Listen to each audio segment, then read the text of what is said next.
Bump. Hey everyone, D here, and welcome to another edition of FandaVision, where we are diving deep into this week's WandaVision.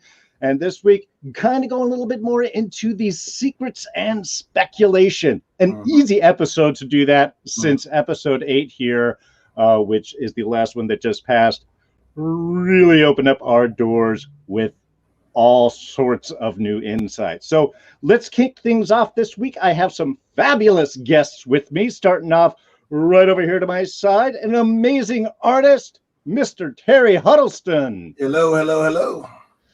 And of course, right down beneath me, you know her from Fans of S.H.I.E.L.D., many of our past shows. It is, of course, author Corrie Shoemaker. There it is. Hi, guys. Glad to be here. Wonderful. Okay, and of course, I wanted to say hi to Silver Surfer, always fresh here in the chat with us, and all of you that are joining us in the archives after this show has started. Now, of course, next week we will be wrapping things up. We'll have guests Rob from Smirking Gun Reviews and Mark from Enchantment of Eternity. And of course, please stay tuned for 2 weeks from now, of course, where we return with Fans of S.H.I.E.L.D., with Agent Corrie right here with us, leading us into season 2 of Agent Carter. And if all of those are exciting to you, hey, please be sure to like and subscribe, hit the bell for all of our new video drops. Also joining us in the chat here, Alyssa Jean, who was in with us talking last week. So, got a big episode this week, everyone. Some huge stuff, some poignant moments, a lot of feels, and of course, my favorite, the birth of the ultimate Hallmark moment, care of Vision himself. So let's kick things off with our newest speaker here. Terry, what did you think about this week's episode? So I'm a big fan of David Lynch, Twin Peaks, Mulholland Drive, anything David Lynch, right? And so I consider WandaVision as a whole to be baby's first David Lynch movie, And so I love it to get to the point. Like, I love everything about the show. And my only gripes is when they go outside of the meta of the show to go into the real world. I know why they're doing it, because most of America can't digest, subtlety. So they have to have people go, why this, why that? And so that was kind of annoying. Like, imagine if you're watching Twin Peaks and somebody literally outside of Twin Peaks goes, what about the log cabin? And what about? And you're like, come on, don't do that. But I know why they're doing it. So that's I want to get my one gripe out of the way. From here on, it's all me being a shill for WandaVision. It's amazing. I love the fact that we can talk about a show again. It's been so long since even though we love Mandalorian, there was really nothing to are they gonna do it? You were just yeah, so the thing's gonna do a stuff with a thing. Whereas WandaVision somehow managed to surprise us and meet our expectations every episode. They're not trying to subvert us in a way where oh, guess what? It was, Thanos was really alive and da-da-da-da-da, because that would be terrible, right? And they're giving us a straightforward story that we can participate in and also share in the payoffs. I don't feel like the show isn't lying to us and withholding information from us. It's all right there. It's Agatha all along, right? Duh, right? I love the Agatha all along, by the way. But I'm gonna turn down my gushing to make room for Corrie. I got pent up. So you guys have probably been on the show more, so I got 8 episodes worth of gush. Oh no, this is only week 2 for us. This is all a little bit of gush. Okay. We got time in the beginning for gushing. I'm gonna back off and let other people gush. I'm gonna mop up my gush. That's all over the place. Excellent. That's all right. We'll come back around because we'll definitely hit up on a few things in this week too. Corrie, what did you think about? Well, I mean, WandaVision overall, since this is your first time in with us in our discussions, and then if you want to move into this week as well, if any particular points. I love because I am I love history and I love fashion, so I was just excited to see all the different time periods that we were going through, especially the first time period, the 50s, 40s, mid 50s. Yeah, 50s, Dick Van Dyke Show, yeah. Yeah, so I just love seeing the set design and how they had to have everything accurate and correct for the time period, and how they were referencing things sort of slyly on the side.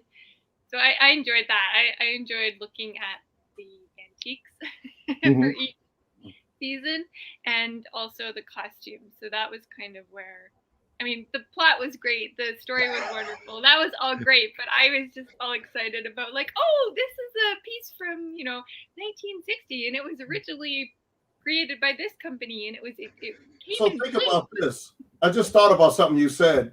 Just the way you described it. Did Marvel do the first superhero period piece? Well, I argue that the first superhero period piece was actually in Agents of S.H.I.E.L.D. Yeah, I was going to say, yeah. Because everyone... Feige's catching up here.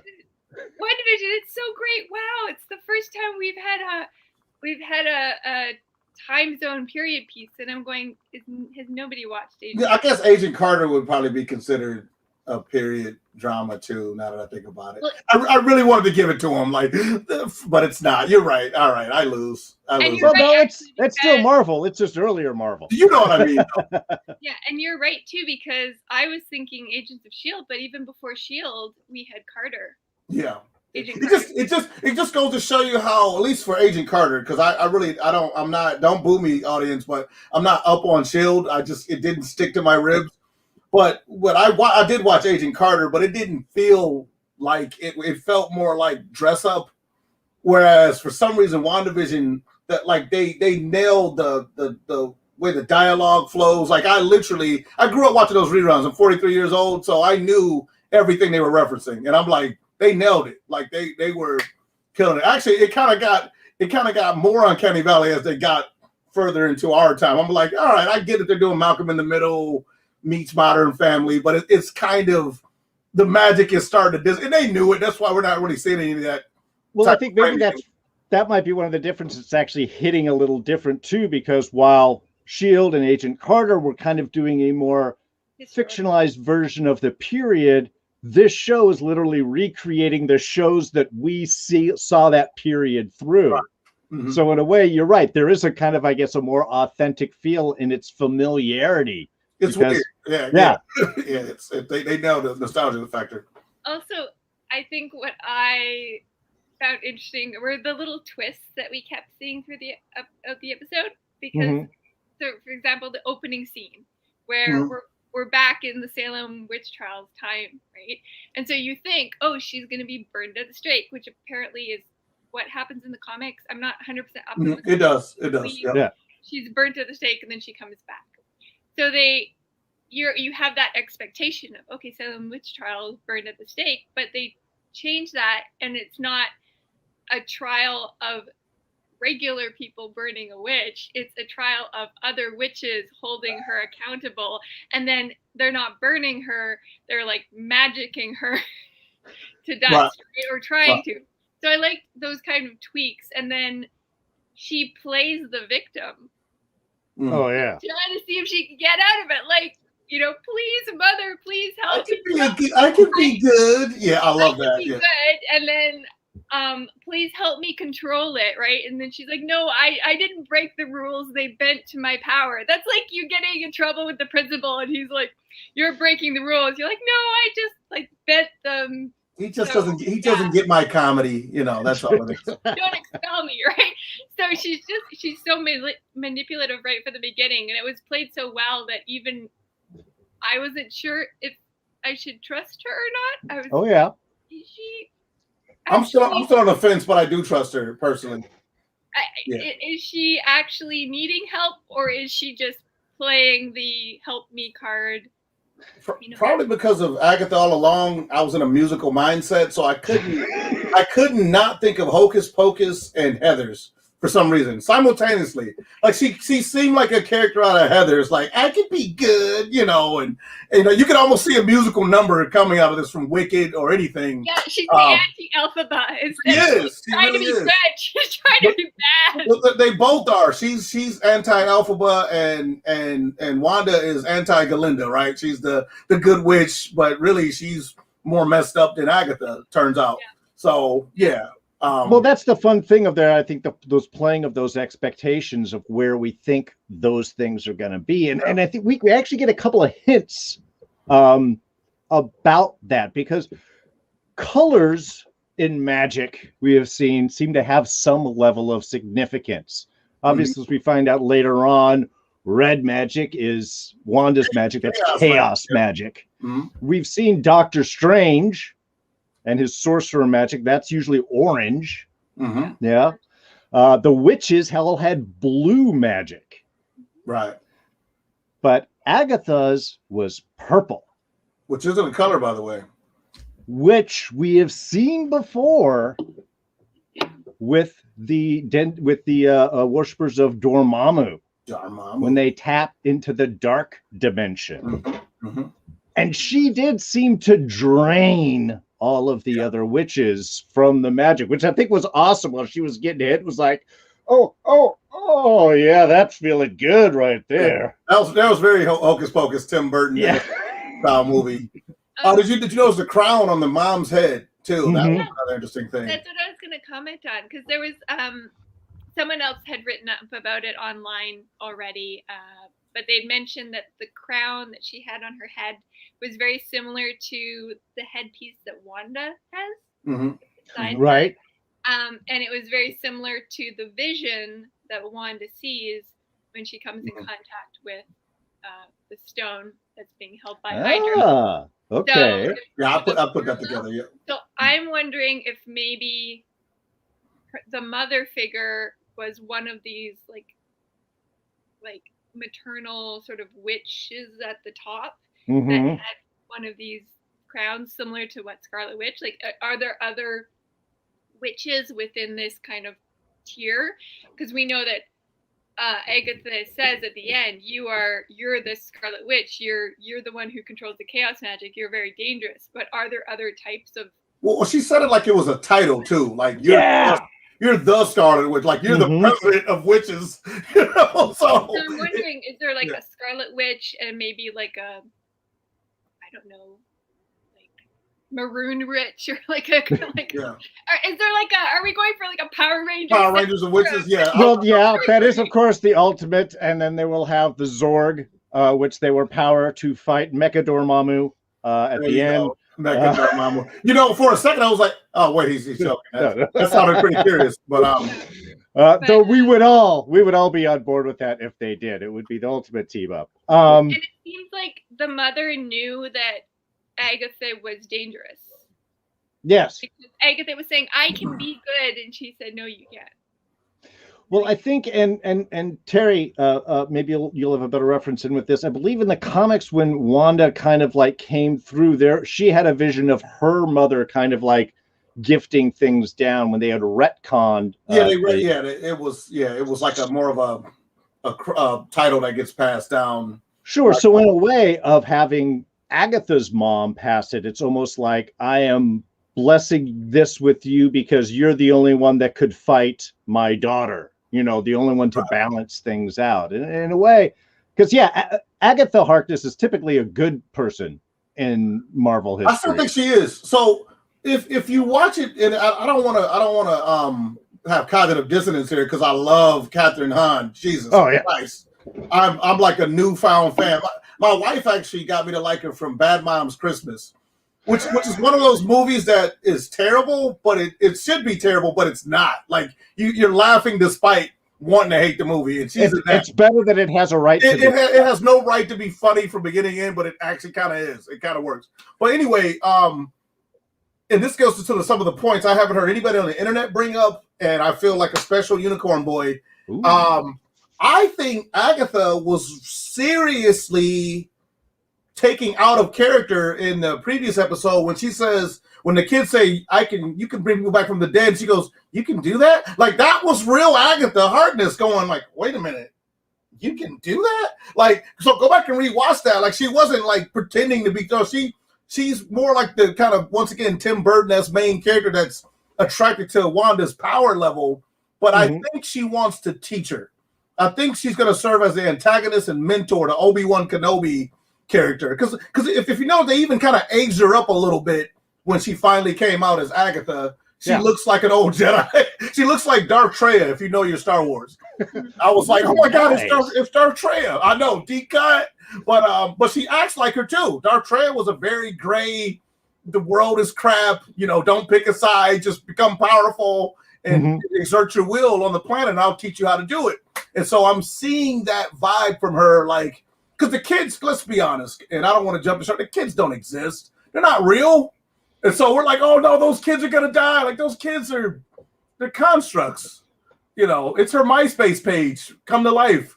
So I don't think that what I'm saying is I don't think she's a kid killer. Like, oh my God, she's gonna kill the kids. It's just like the dog. I think they're just using it to ramp up the villainy, but you're gonna find out they're just part of the Matrix that sure. Though being Wanda's Matrix, that letdown may be a little harsh. She's gonna snap. She's gonna lose it. I don't see a good ending coming out of this where like she goes, oh, okay, I was wrong. I see her going, hopefully, this is what I want. I don't want her to be like redeemed by these 9 episodes. I want her to go on to kind of basically cause a bigger problem that has to be fixed by the wider MCU. Okay, so you're thinking of after this, she does become kind of more villain-ish. Antagonistic. Antagonistic. Yeah. Antagonistic. I mean, look at. I mean, if you look at Iron Man and Captain America and Civil War, like who's the good guy there? Like, it depends on who you sided with, like a Sokovia Accords or Libertarian Captain America. And I was really conflicted. Like, well, they got a point. You guys are blowing up a lot of stuff. So anyway, I'm just saying Marvel can do gray morality if they want to. They're pretty good at it. Yes, indeed. So we also know that Agatha she doesn't have all the answers because this whole episode is her trying to get information from Wanda. She even admits, I got close to it with Pietro, fake Pietro, I love but that. But no dice, right? So I think she's just power hungry. I think that it's been since the beginning. She's been accessing knowledge. She didn't have the right to have access. It was beyond her age clearance level. She's watching station. Her age and station is what they said. Like, she's not adhering to the rules. And so she was drawn to this area because of all the spells that were released all at once. And so I see it almost as Agatha is like the top student who went to the university and took the courses and has the degree, and she's good, but she's not great. And then you have Wanda, who's just naturally gifted, but has no idea what she's doing. And so Agatha is so frustrated because they have that conversation where she says, didn't you see the runes? Your magic's no good here. Don't try to read my brain because you're not going to you're just going to migrate, right? And Wanda literally has no idea what she's talking about. And Agatha is going, seriously? Well, she's LARPing. Yeah, Agatha's been LARPing the whole time. Yeah. And she's naturally doing it. Yeah. I look at Agatha like an NPC in a video game. No, excuse me, I take that back. She's the main character. She's us. Because at first I thought all the nerdy out of the Hex characters were our stand-in, and they kind of were, but they were more the stand-in for the internet. Agatha's been us all along. So the meta of it was Agatha all along. Is really like we've known all along it was fake. So we've been her. Like you go back and rewatch it with you from her POV, like, okay, I'll go along with this shit, and but she's known all along, like we have, that this is artificial. And so her asking questions are the questions we want to know. Like, wait. Did you always have powers? Like, how come they don't call you Charlotte Witch? Like, what's going on here? And so I love that meta commentary there. I was going to say that is kind of an interesting point because in a way of her messing with Wanda isn't messing with anyone else in any way. She's not necessarily harming anything because you're right. In a way, nothing is real. Nothing's real. She's questioning. I guess ultimately when it comes down to it is what are her goals? Is she there like, is she the magic shark here to just like suck all of Wanda's magic and use her as some sort of battery? Or is she?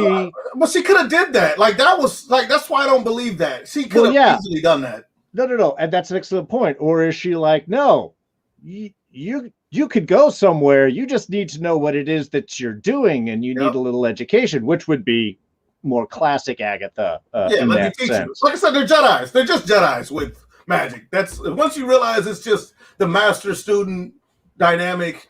Because I mean, obviously Scarlet Witch doesn't know jack shit. Like she's just that's why. Like think about it. That's why she's been so dangerous all this time because she's doing stuff and like once I exploded that guy into that building. Like Agatha has it's chaos. It's chaos energy. So once you think about it like that, and once again, I'm a complete Catherine Hahn stan, so maybe I'm reading too much into it. I'm like, she kind of needs a teacher.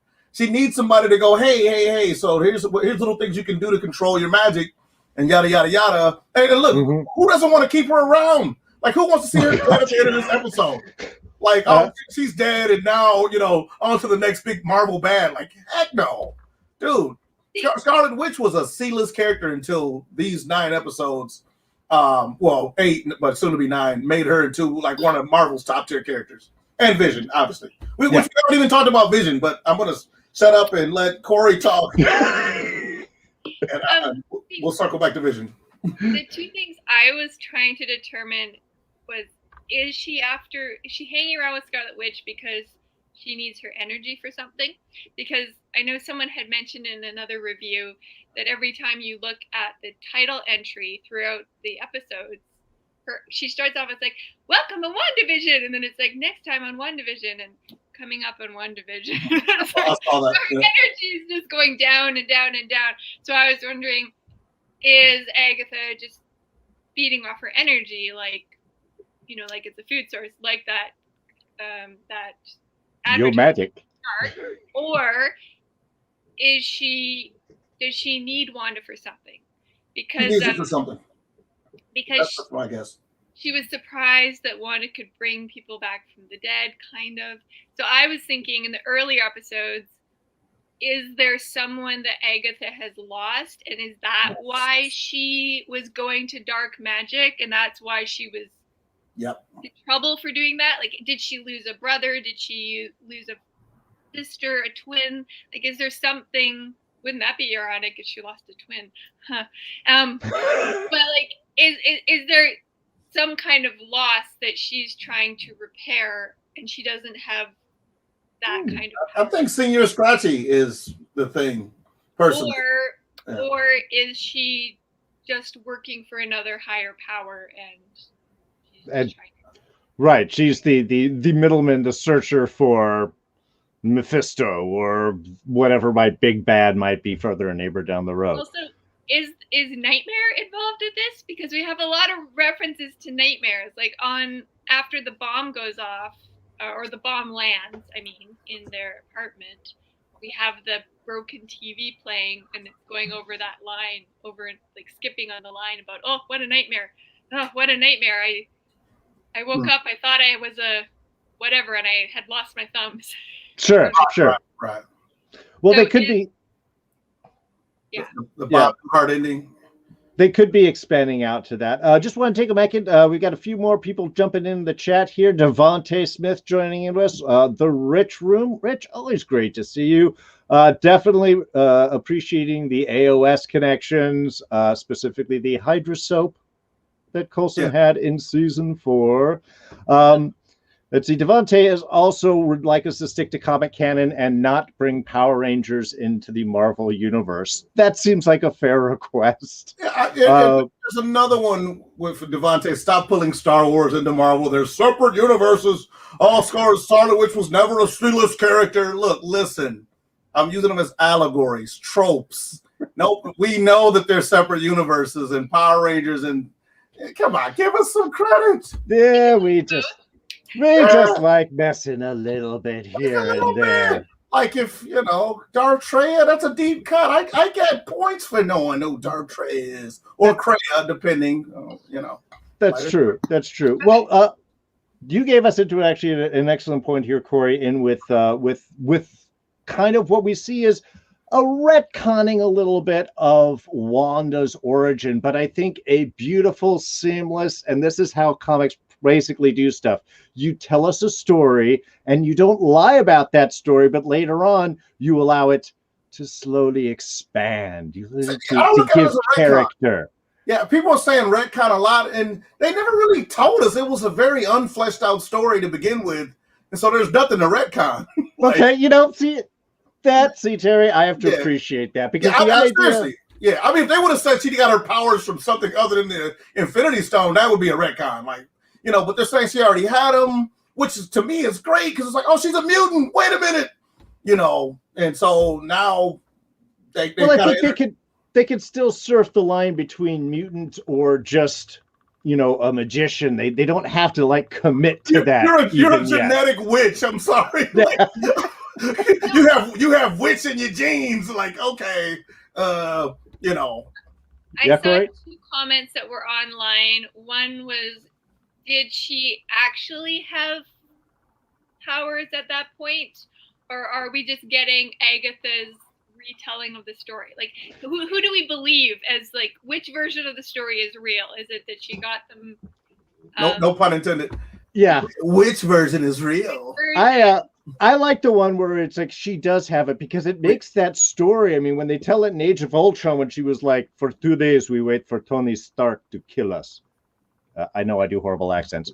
But so now, does she. So don't. Yeah, but now there's this whole layer where it really was. It was a magical thing. It adjusted that probability, and it is that nightmare where she was hoping and saying it. Okay, at the end of that episode, it was all. She wakes up and realizes it was all just a dream, and that's what she fixates on, this sort of dream reality of it. Now, one of the questions that came out of the discussion was, so Wanda already naturally has this talent or ability, and that's why she didn't die in the Hydra experiments. Why is Pietro still alive? Did she pass some of her hex probability into him during that 2 days of them panicking and being in an intense situation, so that he also didn't die when he came in contact with it because nobody else has survived? Or another random wild idea was, is Wanda actually adopted? She's not the biological. I heard it. We've been watching the same videos, by the way. So much stuff. You're on a steady diet of new rock stars, and all that. Yeah. So right. I don't really go for that because I don't know. I see a lot of similarities between the mother and Wanda as a child, and. Yeah. Well, I think that's the nice thing because Devontae here agreeing with you, Terry, about this not being a retcon. It's just being vague enough where they can flesh things out a little bit later. Yeah. And I think the explanation, Corey, there is exactly the same thing. We're not going to say right now. We're going to let that bounce around in your brain until we either feel like answering it or we don't. And you're a writer. You're a writer. As a writer, information is power. The more information you give, the less power you have. So the more because we're greedy little worms that want to know all the information. And they probably learned from Fox's mistake. What makes Wolverine cool? Not knowing anything about it. The more you know, the less cool he becomes. We're hitting the half an hour mark. We got to talk about my boy Vision, man. Yes. Vision is the best Superman archetype. Sorry, Devontae. Superman archetype. On screen right now. The wholesome, I give a crap about humanity because I find them delicate and special aspect. And when he gave that speech, as a hetero man, I fell in love. I was like, oh my God. Yeah, what was it? The one about that what is grief if not love persevering? I was like, bars. Vision. Hallmark, when somebody put out a little tweet that it was that was the sound of 1,000 screenwriters muttering, "Fuck," who could not come up with that line before. And unfortunately, that meme's kind of gone off. But the original concept is, that is one of those pure gold statements that is so perfect for character and explains why Wanda fell in love with him, that he in that moment was the one bright with all of her loss that could see and hold on and then turn and laugh with her at the sitcoms that she appreciates because it's the one comfort in her life. I mean, yeah, you're right, Terry. That was all. That was the rom-com moment. That was the rom-com moment where you're like, this is the moment where like ride or die right now, and Yes, already. and the fact that it brought us along with it, because he has this pure outsider perspective. He's like, from I'm looking, and by accessing everything that I could say, it seems like it's this, and so it's very unique even for TV perspective. I've never heard that perspective before, right? It's always, yeah, you're gonna hurt, but you'll get better, and time heals all wounds. And he came out the box with bars. I was like, okay, and I feel like what Marvel has done. And I definitely want to get into this, especially since I think I'm crying already. See, y'all can't see it. Thankfully, my camera's just blurry enough. But Marvel, I find myself surprised that Marvel's pulling stuff off, because we keep forgetting that they have Pixar. Pixar knows how to tell stories, so they can borrow from that, right?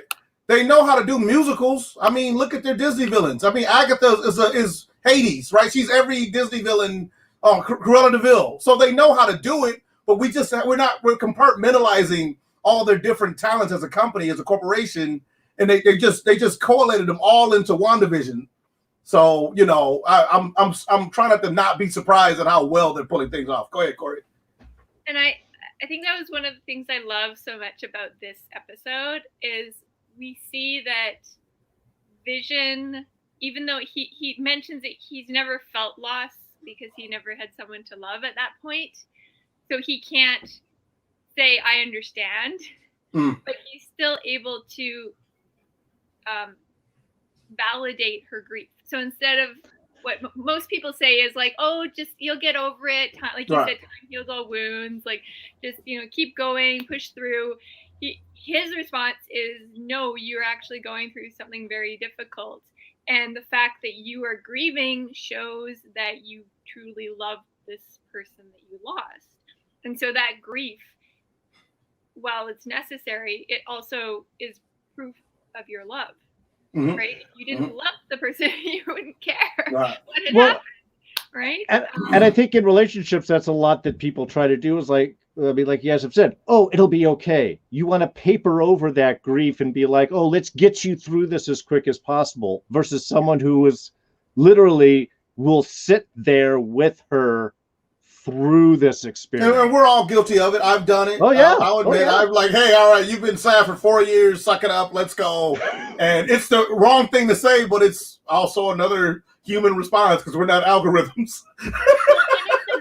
It's a great masterclass in how to deal with grief, because as human beings, we are for some reason terrified of death or don't know how to deal with it, or we become very awkward turtles whenever there's anything involving grief going on. We just don't want to have to deal with it. And Vision even sort of makes a mistake right at the beginning where he says a comment I don't remember, but I remember Wanda's response was, "What do you think? The only thing that will make me feel better is to have him back," which is like truth smacking you in the face, right? But I love that we got to deal with trauma and grief. And I love that they showed that oftentimes the way we deal with loss is through coping mechanisms. And so Wanda's coping mechanism was television. And as someone who has lost people in my life that are very close to me at a very young age, yes, films were a coping mechanism. And I can remember when I lost my little sister. She was 10 years old. And I can remember Star Wars came out. Sorry, talking about Star Wars. But my mom... Devante's gonna get you. My mom would take me to the movie theaters. And I think we ended up seeing Phantom Menace like 12 times in theaters. And it wasn't that it was like the best movie ever. It was because it was escapism. So we could go to the theater, pay for our ticket. We had an hour and a half where we could step away from the grief and the loss of what was your reality at that point. Step out, take a break, laugh at things, see good triumph, see evil fall, and have that break. And so I love that they are sort of meta-narrative in a way, commenting on the power of story to be a healing. Now, if all you do is bury yourself in story, then there's a problem because you're never going to heal. You need to go through.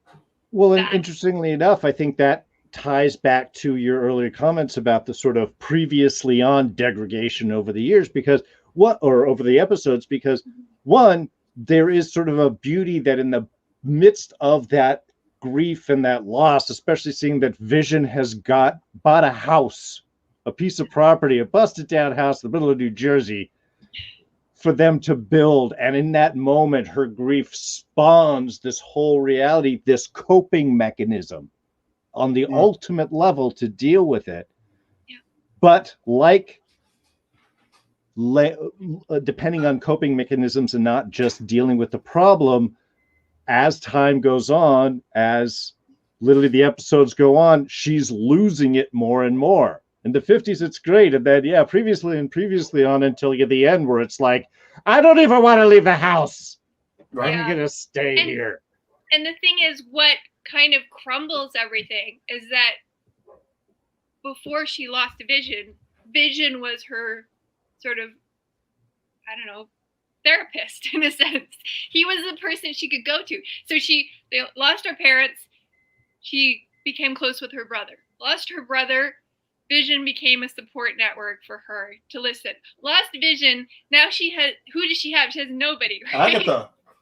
So did you notice Agatha was a lot like an aggressive therapist in that last episode? Like, come on, push through. Let's get to the core of this.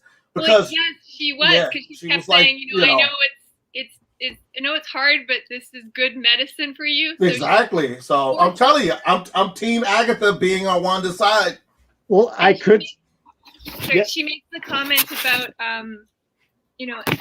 Wanda says, I don't want to deal with this. And she said, you'd rather fall apart than face your fantasy. You left me no choice. It's almost like she's doing an intervention where she's like, and that hits. And I think that hits where Terry is mentioning on there with the kids is she's not killing the kids sitting there with the magic around their necks. It's like, no, they're not real. I'm not threatening your children. They're not real. Deal with life. Guess what? We want them to be real.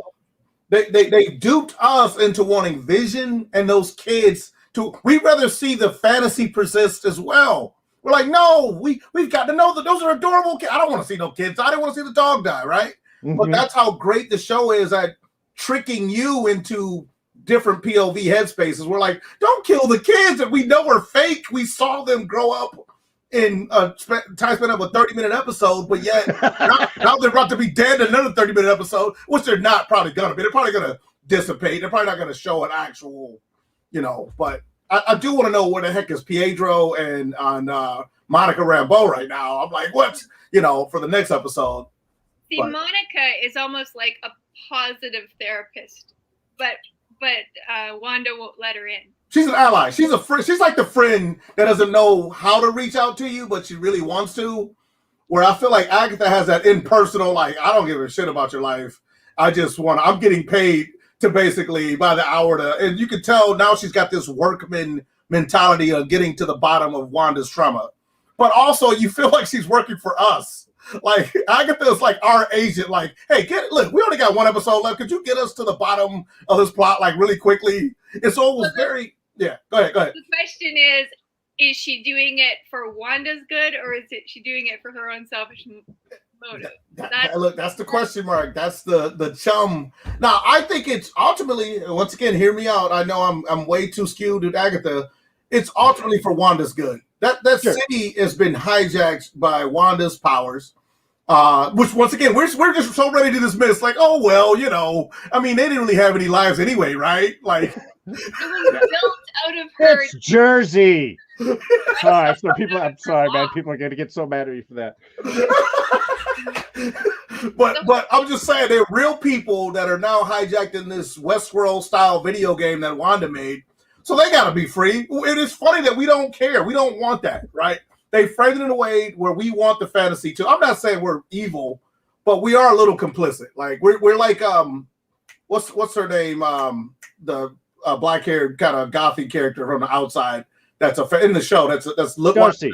Darcy. We're like Darcy. That's like, I'm kind of invested. We're kind of like, well, I know you're being hurt every time the magic breaks. If you notice, people do something that's almost harmful to themselves. Either they're self-harming or going schizo psycho.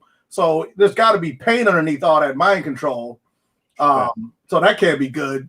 So Corey? I was wondering, so when we actually got to see the characters that Wanda has taken over, and they were talking about who they were, at the very beginning, the first few episodes, I thought some of those individuals were associated with SWORD or associated with SHIELD, or they were agents. Same. But then at the end, it seems like they're just the pizza person and the... No, everybody in town is just town folk. Who's Wu's missing person, though? See, that's the question I want to know. They put that in the beginning, and it's never been mentioned. And to me, that's key. And is that Agatha? Is that Ralph, her husband? Is her husband Agatha just shows up? She just lands one day like Mary Poppins. It's like, doo-doo-doo-doo-doo. I love that. You know. Honestly, I'm curious about the who is that Wu's after myself. I think that's a big important thing. Haywood.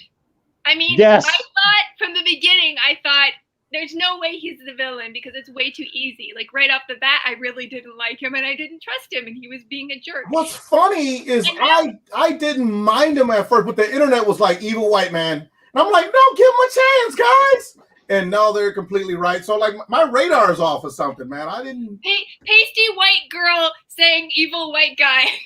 You know, I was like, nah, he's not gonna be evil because he kind of came off as doofy. Like, I'm the new acting director, dude. You know, but he's totally evil white guy now. So. But I mean, he lied to his team.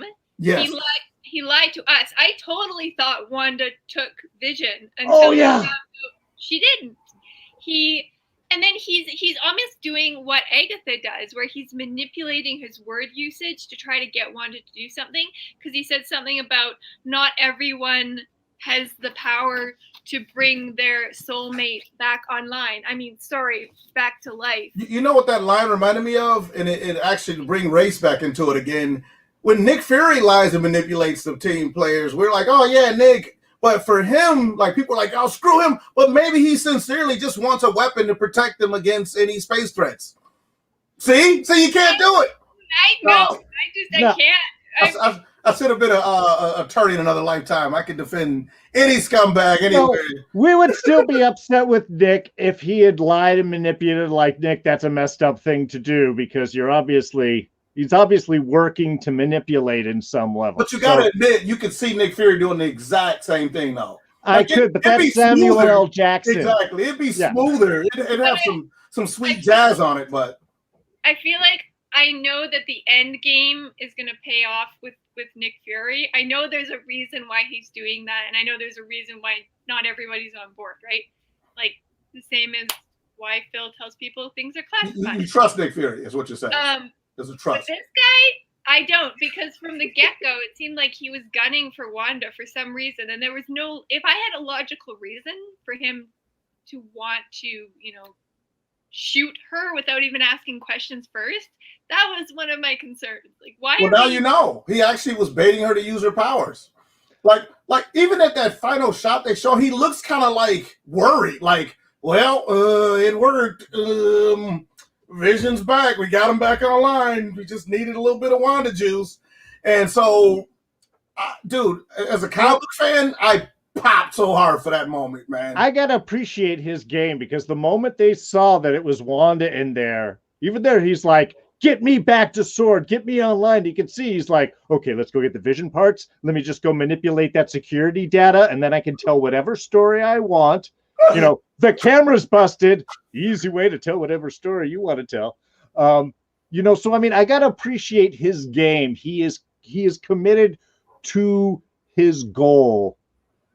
Yeah. But my question is, we've got the White Vision, yes, which was a very short run in the comics because not nearly as charming as regular Vision. But I am wondering, would this be Ultron? I mean, this is effectively Ultron's body that he made. And I mean, would this be just Vision without a soul, and is that also Ultron? I mean, in a way, is this a formation? You've already said it. Yeah. Like Vision right now, for all intents and purposes, is a soul. The Vision we know that's in the Hex, and so I think that soul is going to go back into that body, and then we'll have whole because he doesn't have a body, like he's incorporeal. Like we don't want to admit that, but he's not a real boy. He's Pinocchio right now.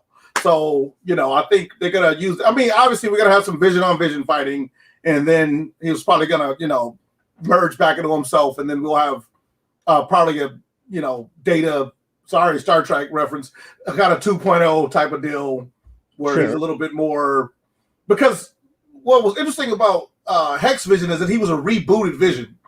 And it took me a long time to figure that out. I mean, they didn't really reveal it to you that he doesn't know anything other than the first episode of the show. Yeah. Well, he had his memory wiped. Yeah, he was like if you had to reboot your computer, like, oh, poor Vision. And that's when if you admit to yourself, you start to turn on Wanda a little bit. Like, wait a minute.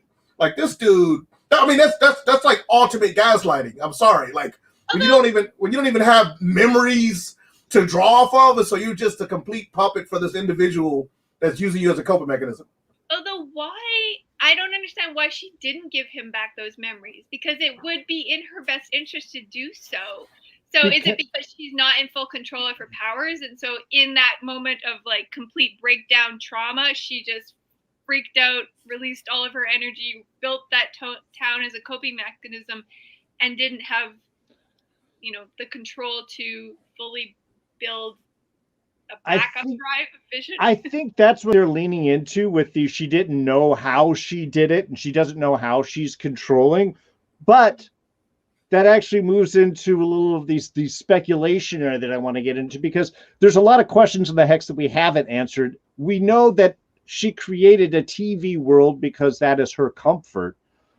But why is it transmitting? Who is editing it? Is it for anyone? Well, she's editing it, but I thought Agatha was editing it in the last episode because she was sitting in the director's chair, right? I can see that parallel.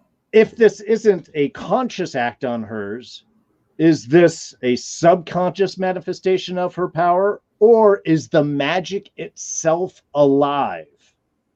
Is there something else to that, which may be why Agatha wants to go in with her fascination of how can you do all this without even knowing what you're doing? Yeah, she calls it magic on autopilot. That's what she was so kind of like, how are you doing this? Even in that town. They did a cheat too, because we're watching a show. We're watching a TV show that's supposed to be inside your television. But then they go inside the show within the show by showing Agatha. They're like there's literally people directing and lighting the show. So now we're like 4 or 5 layers into this inception. But can we trust Agatha? Like if it was Agatha, I've already played my hand on that one. I love Agatha. Reliable narrator. That's the question. I think Wanda's an unreliable narrator. But you brought up the director. So it turns out in this show that editing is the most powerful thing you can use. He edits Wanda's footage. Wanda's editing the Vision we see from the TV, but she also edited what the guy saw on camera. I think that was a little clue to show that she's the editor. Alyssa in the chat just mentioned that as well, is that when we did see Wanda getting hit by the Mind Stone, it was edited footage. She was standing there and then she was on the ground. It's like it literally jumped. Yeah. So yes, they're definitely playing in. And they've also showed that every single thing that we've seen so far is referenced inside those TV shows that she watched inside this TV show that we're watching. Oh God! But like the Vision, I got this on another site too. That I was watching. The doll that they were showing in Brady Bunch was the exact same doll that Vision was changing the diapers of. In an episode, stuff like that, and all the noise being made, and I was like, okay, they just on a whole nother level with this particular TV show, above and beyond. What I thought was interesting is that Agatha at the end tells Wanda, "You're dangerous. you're capable of this spontaneous creation. And it's almost a bookend to the very beginning of the episode where her mother's like, you can't be good, you're dangerous. You have to be. Yep.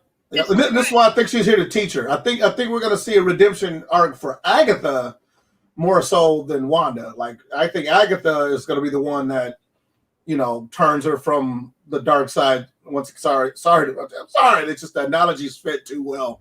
And somebody in the chat had mentioned they wondered if Senior Scratchy was actually Ralph. I think so. I think when he ate the bird, I think that was a very big clue that ain't no regular rabbit. You know, or ate the cicada, whatever it ate. Like, rabbits don't eat that stuff. Not like that. It like chomped down like it was a demon rabbit or something. And there's now, so chat thinks we do have some good possible references to Ultron. I mean, one, Disney has been pushing this movie after every viewing of WandaVision is, hey, do you want to rewatch Age of Ultron? It pops up on mine as well. Yeah. But Alyssa, it says if White Vision opens his mouth and James Spader's voice comes out, she's going to lose it. Devante thinks they need to bring Ultron back somehow just because he's one of Avengers' greatest recurring villains. He would be an interesting way to wrap that, you know, to be the antagonist that birthed unknowingly from Haywood's. Not this story. Like versus Ultron.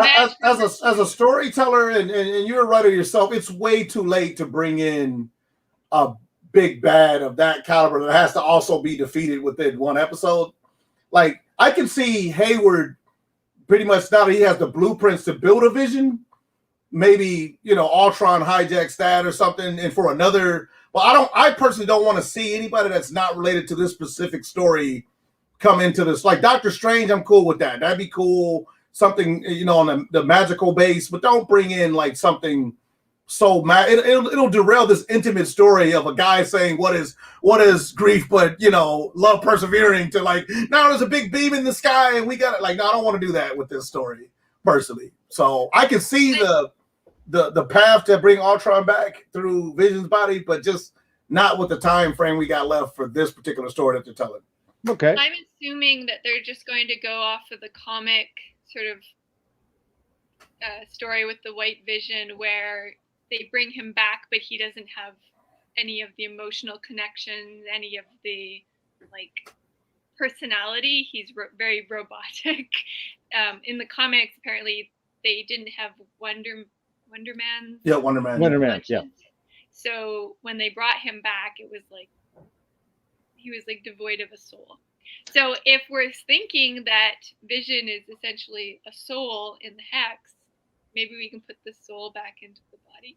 Or maybe that is what Doctor Strange and the Multiverse of Madness is Wanda attempting to retrieve Ultron, or retrieve Vision's soul. Retrieve Vision's soul to reunite with his body, that she can't maintain it out of the hex because it's somewhere else, or she has to make a deal with, I know everyone thinks it's Mephisto. I don't know what Multiverse of Madness is going to be, but if we're going to lean in, this would be kind of a perfect thing. You've got a body and a soul that are separated. You have Wanda's grief, and if she doesn't wrap up her grief in this, and it's supposed to carry over, plus that would be a storyline that anyone who watched the movies and didn't watch WandaVision could still pick up on. Plus, you also got to keep in mind too, and this is mixing Marvel with Marvel, Devante. I mean, this is technically the best Phoenix Saga story we've ever had as well, right? Like, they even down to the imagery of her in the flame. I was like, oh my God, Phoenix Saga, because you got, you know, angry redhead girl that has a metal band that has to, you know, kind of keep her calm and, you know, keep her from destroying the world because she's all powerful goddess. So, you know, you got that going on. I think now that White Vision is going to be a Terminator, you know, I'm excited to see what an emotionless power set Vision can do. So he's probably going to drop in through that hex and just start wrecking shop. And hopefully we can still get an action-packed story with all the elements we got now. Doctor Strange comes in my opinion, and he's kind of like, you know, older uncle. Like, what are you crazy kids doing in here? And starts throwing up spells and I'm hoping Doctor Strange comes in and kind of is the last piece of the puzzle, sort of power source that we need to fix whatever is going crazy in the next episode. He'll have a little damage control hat on and just, all right, I'll fix all this. Just stop. Yeah, I mean, he can go, he can control time, so he'll just reverse everything. So I think what they set up is that if you mess with Wanda's fantasy, i.e. her man, that she will go supernova. She's gone supernova every time Vision has been involved. Let's keep that in mind. So to get the multiverse with a dimension shatter, I can see a Doctor Strange or somebody powerful taking Vision's soul away, because they color-coded it differently for some reason. They wanted us to notice that it's different than her red chaos magic. It's almost preschool, like you said, color coding, and you said as well, of the magic. So and I'm not saying it has to happen this way, I'm going to be upset, but I can definitely see her fracturing the realities because she doesn't get what she wanted in the end. But look what she did to Haywood. Like, she literally paused everything, came out, and like, look, man, I'm going to give you this one warning. Like, don't mess with my stuff or it's going to get bad.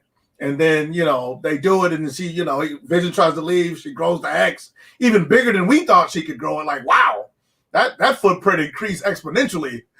It increased for miles. It wasn't even like a little, like just a little bit it needed to increase to get Vision. It was like, no, I'm just going to keep going. Also, is Darcy still stuck at that intersection with the crossing guard? There you go. So the kid's going, she's like, I'm coming. I swear, I'll be there. So do you think the impediments were Agatha? Because I just rethought about that. I was assuming they were Wanda. But maybe they're Agatha. I mean, I don't know. Yeah, I thought they were Agatha, but now I'm thinking they might have been Wanda instead. That's what Vision said. He said something about, I think Wanda's trying to stop me from getting wherever I need to go, and then he left the vehicle. Though Agatha has repeatedly tried to separate Wanda and Vision. Every time she encounters Vision, she's trying to let him know that this isn't real. And every time she's with Wanda, she's like, oh, it's okay. We'll figure this all out. So the idea that it could be, it's a good thought. Except for that one time with Herb, with the leaf cutter, the hedge trimmer, right? And Vision walked up to them, and Herb was about to say something, and Agatha stops him. I think Agatha caused that, though. I think she wanted him to be like, the killer is, it starts with a... but she was still like, that Geraldine, she doesn't belong here. She doesn't even have a house, a home. I just had one last revelation that I never thought of until now. Yeah. So the reason why Vision, because he isn't real, can do that electrical interface thing, because he's made out of the same energy that's controlling them.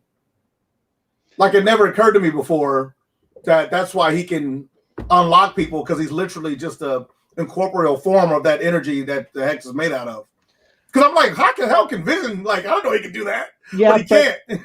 But he also has mentioned that Wanda can't control him the way that she does everyone else. So I think Vision is, like you say, maybe even a manifested soul unto himself. He is something.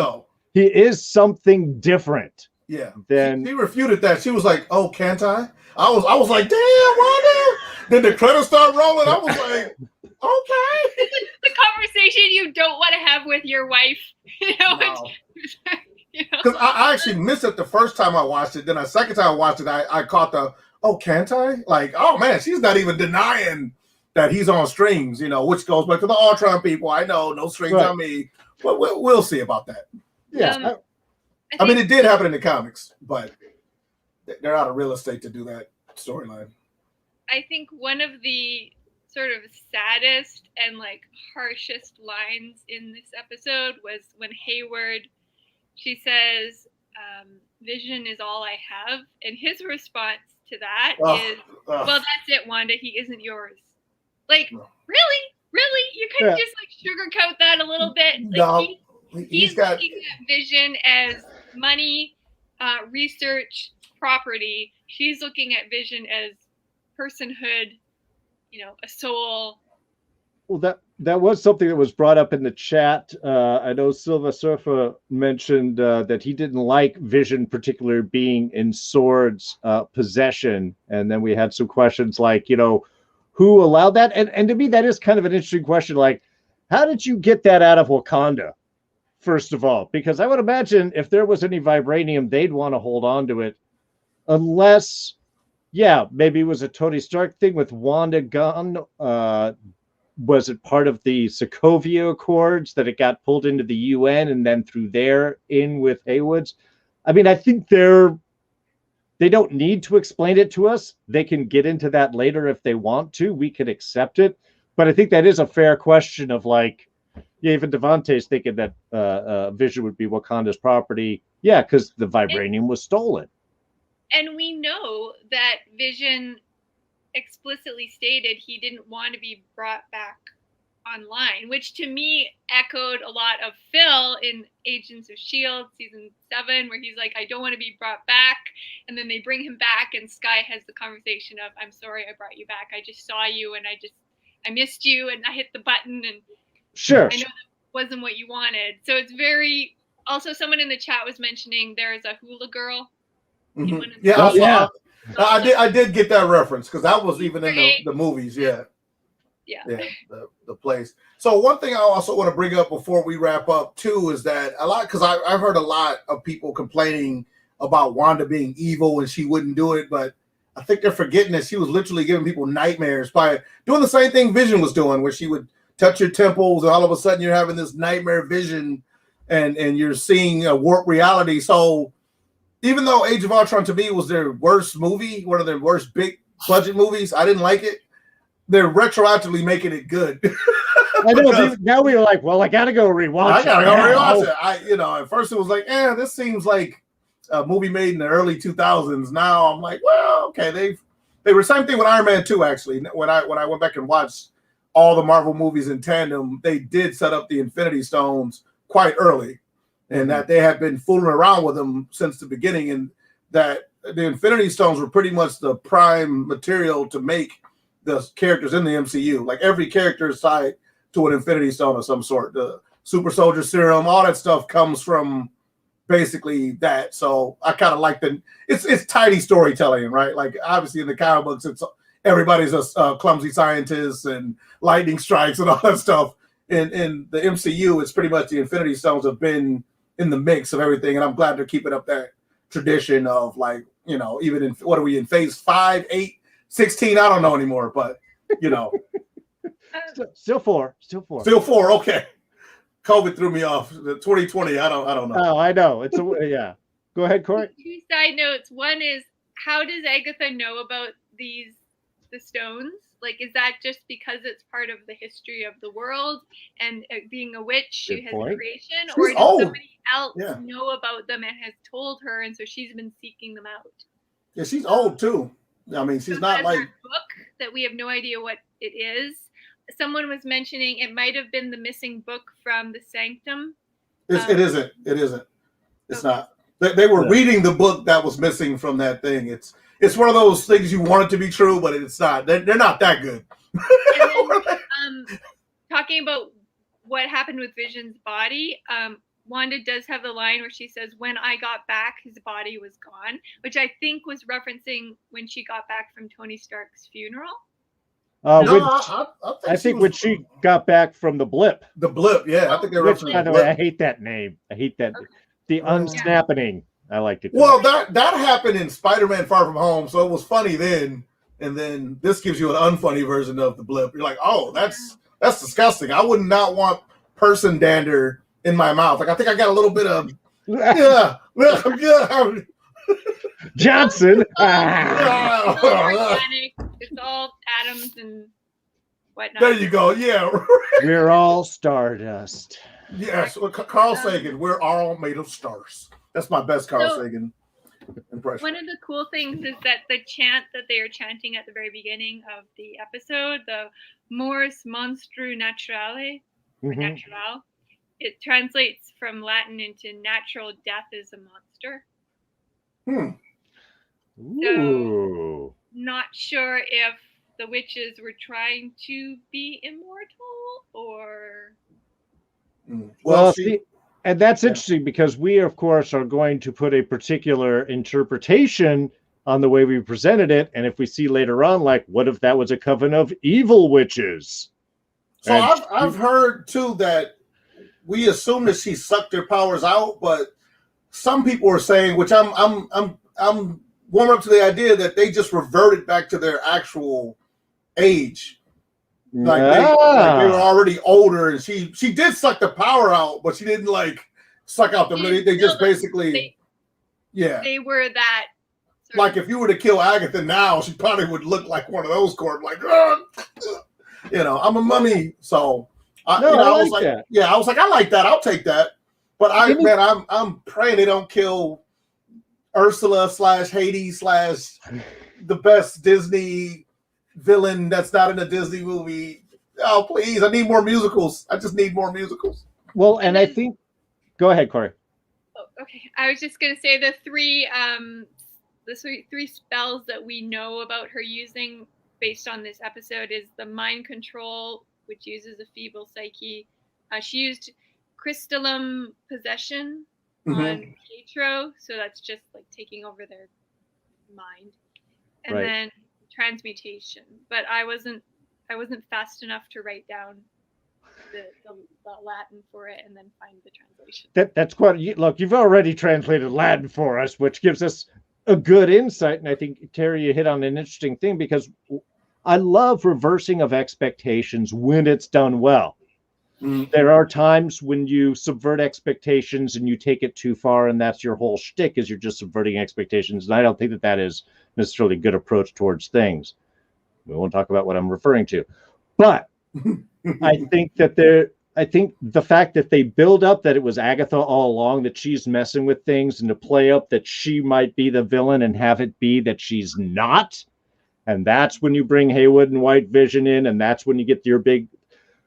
I would love that, because I think it would be great for Wanda to have a mentor, and I think it would be great because a lot of people have an attachment to Agatha in her 616 manifestation, that didn't get messed up too much, and that we go, oh, she's the bad one, she's going to kill the kids, and then she's like, okay, I'm going to teach you how to control all this stuff right now. I think would be awesome.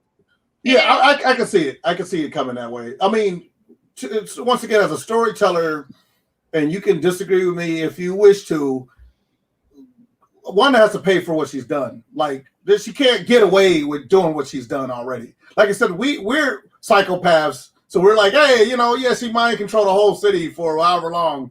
But storytelling dictates there has to be some kind of cost.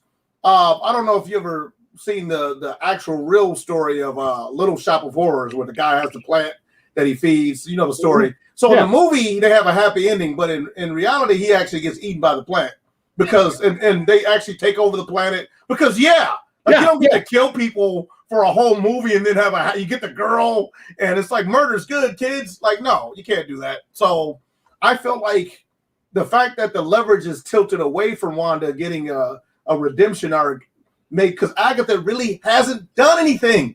Like I said, think about it.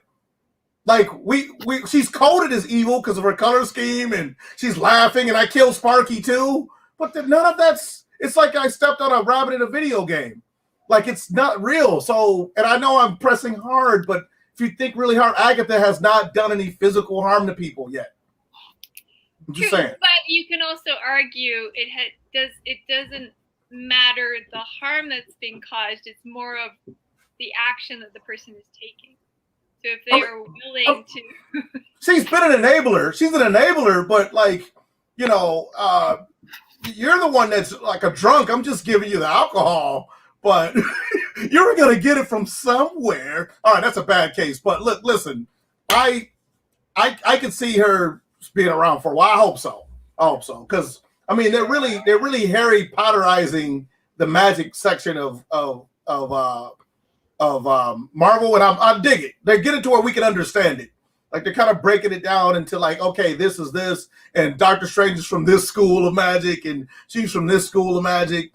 And if you would have talked to you, if you would have had a conversation with yourself 20 years from now or 20 years in the past, I would never thought I'd be seeing characters like Agatha Harkness or hell, even the Vision. Like I thought, DC's still struggling to get Batman and Superman to notoriety on the big screen, and yet we're already into Ant-Man and Star-Lord and Groot like a tree. Are you kidding me? Like that's how deep in the pocket we are in the Marvel-verse right now. And the fact that we're talking about what should be the dumbest show ever as like it's the best thing ever, because it is if you're a nerd, that goes to show you the power of a story told well.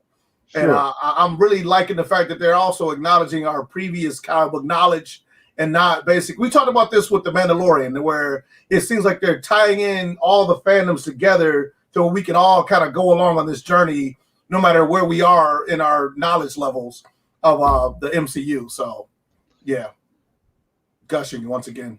Yeah. Another. Somebody says she killed a puppy. It wasn't a real puppy. Another one of the spells that she casts is Repete Memorial. Yeah. Which is like repeat your memories, essentially. Oh, well, that would explain the Wanda to like recall. Although because Agatha is the one that's facilitating this, I'm not sure how much I could trust what she's doing. Sure. Is this actually, and I might be like overthinking this, which I probably am, but is this actually Wanda's memories, or is it Wanda's memories through Agatha's filter? Sure.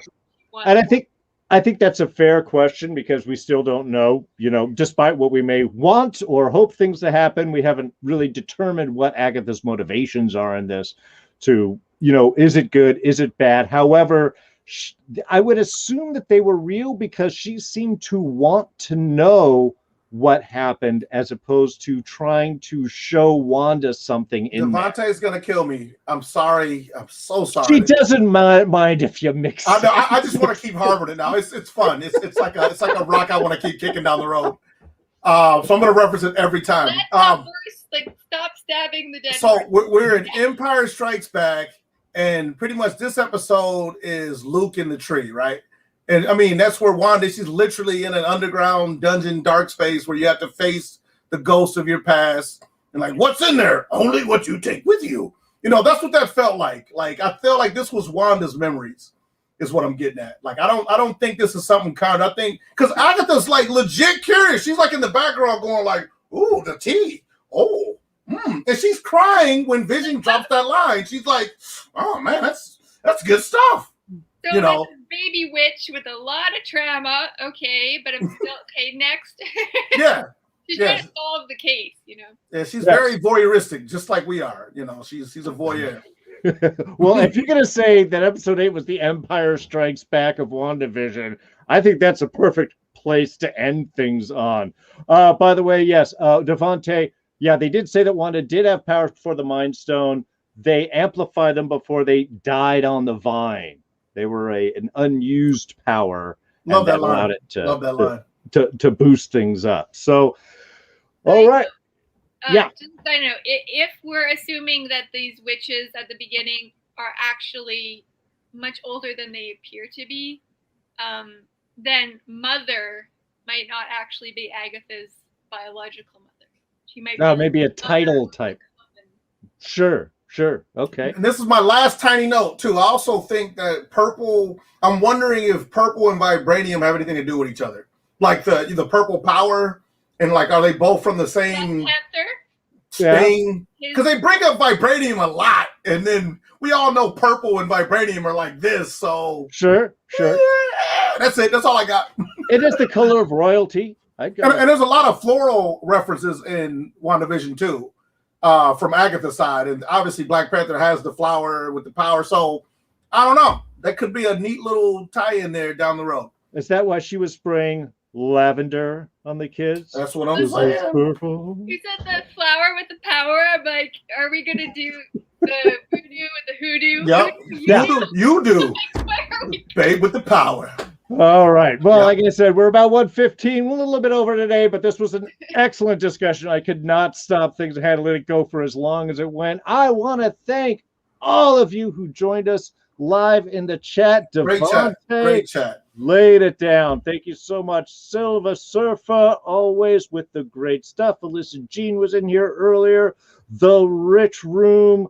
I know I always miss something. Envy jumped in for a little while. Always great to see you, Envy. Thank you all who joined us live in the chat. All of you joining us in the archives. Do appreciate it. And as always, please like and subscribe if you haven't already. We're going to send things around for goodbyes. Let's start off with Corey right down there with you. Any final thoughts? And then let people know where they can find you. Oh, final thoughts. I'm just waiting to find out what we end up with the white vision. That's the mystery we're going to solve. I can't believe the series is already over. It went so fast. So. Tight storytelling, though. Really? Very tight. Cat of like maybe a season 2, but I don't know. I'd love to see a WandaVision 2. But I'd like to see another show, another formatted show, but I don't need it to be this show. I like when things end. I'm a weirdo. Like I don't need because it can be perfect, stick the landing, and we'll just talk its praises. But it's like we're on season 10 of WandaVision. Like they're never gonna get out of that town. So you can find me at Biblical Bliss online. You just Google that. I'm on YouTube, and I have my own author page, CL Shoemaker, or Literature with Charm. Wonderful, wonderful. And Terry, what about you? Any final thoughts? And of course, where can people find you and your magnificent art? Good sampling of which right up behind you. Let me grab something. I've said enough as it is, but obviously I love the show. This is some of my artwork here. So I did the classic Vision that looks more menacing. In the books, he was always a question mark. You never knew if he was gonna go bad at any given moment. And so in the MCU movies, it was always kind of like, hey, he's pretty much a good guy. Look, it's Paul Bettany's face on it. How could you not trust that guy? Yeah. But I'm loving the show. I'm so glad that a wider audience has been exposed to what is my favorite genre. I love surrealist television. If you like that, there's a laundry list. Mr. Neighbor's House, Don't Hug Me, I'm Scared. All this stuff is weird, surrealist. Probably don't watch it with the kids. But Twin Peaks, obviously, anything David Lynch. But and you can find more of my stuff at terryhuddlestonart.com. Got it right there in the title. And I'm just looking forward to seeing what the MCU does next. I'm pleasantly surprised. Excellent. Well, coming up next week, we'll have our big final FandaVision episode with Rob from Smirking Gun Reviews, who just popped down in the chat. How you doing, Rob? And Mark from Enchantment of Eternity will be sort of wrapping up this season. And then again, 2 weeks from now, we'll be jumping back with Fans of S.H.I.E.L.D. Corey right below us will be joining that, also with Rob and Don. And then coming up after that, there's going to be some Falcon and Winter Soldier action happening. So I'm sure you're going to get to see all these people here right now. Got to have Terry back for some of those discussions. To be very excited. So I just want to hope you all can check those out. Thanks again for joining us here, and we will catch you all next time. So take care and bye-bye. If I can hit the right